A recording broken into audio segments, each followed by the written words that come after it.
This is Ashleigh Krefski reporting for Civic Story. It's Tuesday, October 28th, 2025.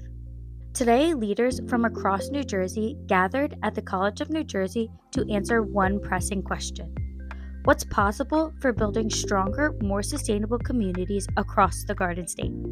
Hosted by the Local Initiative Support Corporation, New Jersey, this one-day conference brought together voices from local governments, nonprofits, developers, and residents, all focused on practical place-based solutions that promote energy resilience, economic opportunity, and sustainable development.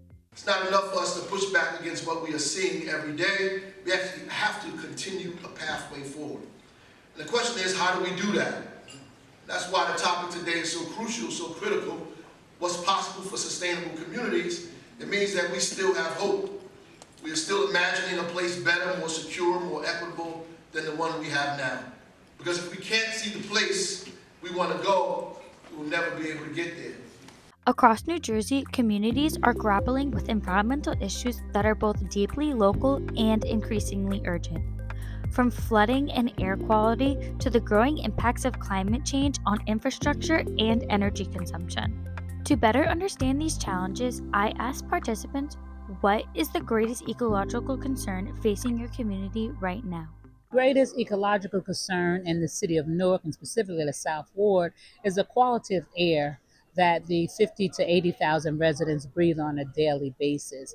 Unfortunately, 1 out of 4 children in our city of Newark have asthma, and is directly linked to the air pollution that we suffer from just because of the color of our skin and the zip code we live in. The main thing is the financial impact they're having on communities and households. When you think about heat, some people cannot go out to work because it's getting too hot. Some people are losing their assets because they lose their car in a flood. These are all things that are happening to families and communities that really don't have the safety net margin that other folks do. And so, low-income people and households are already challenged economically, but, all the things that are happening ecologically it's a threat multiplier, and that's the biggest concern. But the day wasn't just about identifying problems, it was about sharing solutions. Talks highlighted strategies that communities can take home, from energy resilience to affordable housing, and from behavior change to community-driven planning. I asked attendees what actions and collaborations can help make a lasting change.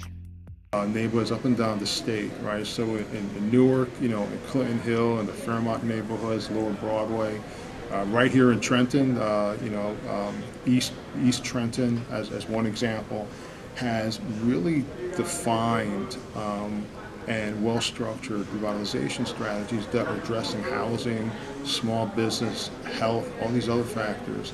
And in some cases, but not in enough cases, have a distinct subset focus on sustainability at the neighborhood level, right? So whether it's it's tree planting, whether it's energy efficiency or retrofits for some of the older and more blighted housing within those neighborhoods, or even within the real estate, school properties as one example. So if we can take those existing revitalization strategies and make sure that we insert the similarly defined, similarly structured resiliency strategies, that's where we can get the most out of current funding and current resources within those neighborhoods. The more vegetation, the better. And I believe that, gardening not only helps you physically and nutritionally, but definitely mentally. So, having native plants in the state is really important, and making sure, especially with climate change, our zone has changed too in a lot of ways. What we can plant has changed, and what we can harvest has as well. But making sure that we have enough vegetation, especially in our urban areas, because we don't want heat islands. We don't, it gets really hot in the summertime, now even into the fall and starting in the spring. So making sure that more businesses have rain gardens, for instance. Taking public transportation more. It's a great way to just get out and you're engaged socially. It obviously saves a lot in terms of potential emissions by driving an individual car. I'm electrifying everything. I've got an EV, but we need cleaner sources just to improve health, and in many cases, you can actually improve your savings too. You know, if we can agree on what the facts are, we can agree on what those solutions are. It'll take a lot of back and forth. There's always going to be a lot of voices, but understanding that we have different voices is key to moving forward. From green infrastructure to clean energy initiatives to local leadership and cross sector partnerships, these conversations show that sustainable change in New Jersey starts at the community level, and it starts now.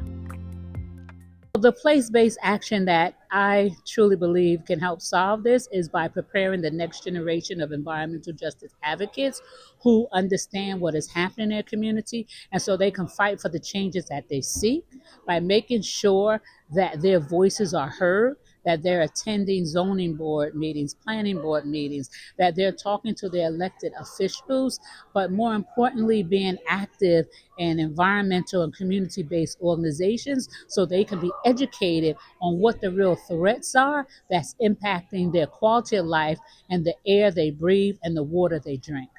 For Civic Story, I'm Ashleigh Krefski.